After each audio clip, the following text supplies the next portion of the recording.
नमस्ते दोस्तों, कैसे हो आप सभी लोग। तो आज की इस वीडियो में हम बात करने वाले हैं लॉ ऑफ अट्रैक्शन के बारे में। लॉ ऑफ अट्रैक्शन क्या है, कैसे काम करता है, आज हम सब जानेंगे इस वीडियो में। तो बहुत सारे हमारे दोस्त कहते हैं कि लॉ ऑफ अट्रैक्शन हमारे लिए काम नहीं कर रहा, लेकिन ये सच नहीं है। लॉ ऑफ अट्रैक्शन एक यूनिवर्सल लॉ है, जैसे कि लॉ ऑफ ग्रेविटी। जैसे ग्रेविटी हमेशा काम करता है, वैसे ही लॉ ऑफ अट्रैक्शन हमेशा काम करता है। आपके लाइफ में अभी जो हो रहा है वो आपके वाइब्रेशन की वजह से हो रहा है। जो भी आप थिंकिंग कर रहे हो, जो भी आप फील कर रहे हो, वो सब आपके लाइफ में अभी मैनिफेस्ट हो रहा है। और ये हम समझ नहीं पाते और हमको लगता है कि हमारे लिए लॉ ऑफ अट्रैक्शन काम नहीं करता, लेकिन लॉ ऑफ अट्रैक्शन हमेशा काम कर रहा है। अभी आपको वो चीज़ मिल रहा है जिनके आप वाइब्रेशनली अलाइनमेंट में हो। तो लॉ ऑफ अट्रैक्शन कैसे काम करता है कि आप जिस भी चीज़ के वाइब्रेशन में होते हो, जैसे भी आप सोचते हो, जैसे आप फीलिंग क्रिएट करते हो, जो सिग्नल यूनिवर्स को देते हो, वो यूनिवर्स क्या करता है, उस सिग्नल को, उस एनर्जी को जो है मैच करता है। और अगर आप किसी भी चीज़ के वाइब्रेशनली अलाइनमेंट में होते हो, वो चीज़ आपको यूनिवर्स दे देता है। मान लीजिए आपको कोई जॉब चाहिए और आपको गवर्नमेंट जॉब चाहिए, और आप मैनिफेस्ट कर रहे हो कि मुझे गवर्नमेंट जॉब चाहिए, मेडिटेशन कर रहे हो या बहुत सारी चीज़ कर रहे हो, टेक्निक यूज़ कर रहे हो, लेकिन आप खुद को वर्दी नहीं समझते या आप उस वाइब्रेशन में हो ही नहीं। तो क्या आपको लगता है कि वो जॉब आपको मिलेगा? नहीं, क्योंकि आप उसके वाइब्रेशन में नहीं हो। अगर आपको वो नौकरी चाहिए, वो जॉब चाहिए, तो आपको उसके वाइब्रेशन में आना पड़ेगा। जैसे कि अगर मुझे एक कार मैनिफेस्ट करना है, तो मुझे क्या करना है, अपना जो वाइब्रेशन है उसको कार के लेवल में लाना है। जैसे ही मेरा वाइब्रेशन कार के लेवल में आ जाएगा, तब यूनिवर्स क्या करेगा, मेरे जो एनर्जी को उसको स्कैन करेगा और देखेगा कि मैं जो हूँ अभी इस स्टेट में, इस वाइब्रेशन में आ चुका हूँ। तो यूनिवर्स उसके अकॉर्डिंग मुझे अपनी लाइफ में चीज़ें ला कर देगा। तो हमारा मेंटालिटी जो है लैक की मेंटालिटी होती है। हम जो है अपने आप को बहुत कम समझते हैं, हम अपने आप को वर्दी नहीं समझते, और हमारा वाइब्रेशन जो है बहुत ज़्यादा लो होता है। इसीलिए हमारी लाइफ में लो वाइब्रेशन वाली चीज़ें होती हैं, लो वाइब्रेशन वाले लोग होते हैं।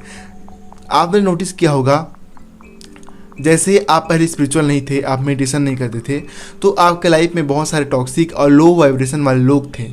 लेकिन जैसे जैसे आप अवेकन होते जाते हो, या आप जो है लॉ ऑफ अट्रैक्शन या किसी प्रकार के स्पिरिचुअल चीज़ों में इंडल्ज होते हो, तो क्या होता है कि आपके लाइफ से जो टॉक्सिक लोग होते हैं या लो वाइब्रेशन वाले लोग होते हैं, वो अपने आप चले जाते हैं। तो ये एक मैजिक की तरह काम करता है। जितना आप अपने वाइब्रेशन पे ध्यान देते हो, जितना आप अपने वाइब्रेशन को ऊंचा करते हो, उतना जो है आपका लाइफ जो है अच्छा होते जाता है।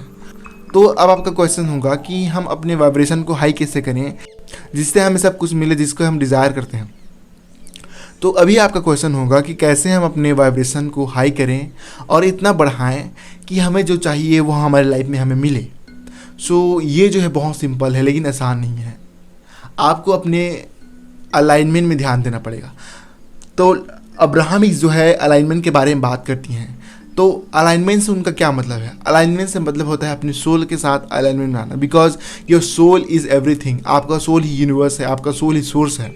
तो जब आप अपने सोल के वाइब्रेशन में आते हो, अपने सोल से अलाइनमेंट में आते हो, तब जो है आप पूरे ब्रह्मांड से और गॉड से अलाइनमेंट में आते हो। और जब आप अपने सोल के साथ अलाइनमेंट में आते हो, तो ये जो है हाईएस्ट वाइब्रेशन होता है। और जब ये देखता है यूनिवर्स कि आप जो है कॉन्स्टेंटली अपने सोल में हो, अपने सोल के साथ अलाइनमेंट में हो, तब यूनिवर्स आपसे जो रेजोनेट होता है वो सब आपकी लाइफ में ला कर देता है। तो सोल अलाइनमेंट क्या है? आपको जो है अपने सोल के स्टेट में, नेचुरल स्टेट में, सोल की एनर्जी में आना है, जो कि है प्रेजेंस। जी हाँ, आपका सोल जो है वो प्रेजेंस है, अवेयरनेस है। हिंदी में हम उसे चेतना बोलते हैं। जितना आप कॉन्शियस लाइफ जियोगे, जितना आप अवेयर सोल बनोगे, जितना आप चेतना के साथ जियोगे, हर चीज़ को कॉन्शियसली करोगे, चेतना के साथ करोगे, अवेयरनेस के साथ करोगे, उतना ही अपने सोल के साथ आप अलाइनमेंट में आओगे। तो आपको अपने सोल के अलाइनमेंट में आने के लिए, अपने वाइब्रेशन को हाई करने के लिए कुछ नहीं करना है। आपको बस दिन भर जो है अवेयर होना है। अपने थॉट्स और इमोशन के प्रति अवेयर हो जाओ। अगर आपका माइंड जो है नेगेटिव थिंकिंग क्रिएट कर रहा हो या नेगेटिव फीलिंग क्रिएट कर रहा हो, तो अवेयरनेस में आओ, अवेयर हो जाओ उसके प्रति, और अपने फोकस को प्रेजेंट मोमेंट में लाओ। क्योंकि जब हम प्रेजेंट मोमेंट में आते हैं, तब हम अपने सोल में आते हैं, और यही हाई वाइब्रेशन है। हर एक चीज़ वर्तमान में हो रहा है, और मैनिफेस्टेशन भी वर्तमान में होता है। तो जब आप वर्तमान में आते हो तब जो है आप अपने सोल की एनर्जी पावर में आते हो, और जब आप अपने सोल की एनर्जी में आते हो सब आपको मिल जाता है। तो आपको जो है मैनिफेस्ट करने के लिए और अलाइनमेंट में आने के लिए, अपने सोल में आने के लिए बस प्रेजेंट मोमेंट में रहना है और कॉन्शियस लाइफ जीना है। जितना आप इस जर्नी में प्रेजेंट मोमेंट में रहोगे, वर्तमान में इसी पल में रहोगे, उतना यूनिवर्स आपको प्यार करेगा, because you are aligning with universe and universe is presence now. Everything is now. हर एक चीज़ जो है नाउ मोमेंट में हो रहा है। नाउ मोमेंट ही जो है लिबरेशन का रास्ता है। तो इस जर्नी में या किसी भी जर्नी में नाउ मोमेंट से, वर्तमान से ज़्यादा बड़ा कोई नहीं है, because everything is happening in now. और हमारा सोल, यूनिवर्स, सोर्स सब नाउ में है, और नाउ ही रियल है, नाउ ही रियलिटी है। पास्ट एंड फ्यूचर जो है हमारे माइंड में है, और प्रेजेंट मोमेंट जो है वो रियलिटी है। तो जितना आप प्रेजेंट में रहोगे उतना आप हाई वाइब्रेशन में जाओगे, और उतनी आप जो है चीज़ें मैनिफेस्ट करोगे अपने लाइफ में। तो अब आपको जो है कॉन्सेप्ट क्लियर हो गया होगा, होप करता हूँ। तो प्रेजेंट मोमेंट में रहना शुरू करो, मेडिटेशन करो, आपका वाइब्रेशन हाई होगा और आप चीज़ें मैनिफेस्ट जल्दी करोगे। Thanks for watching.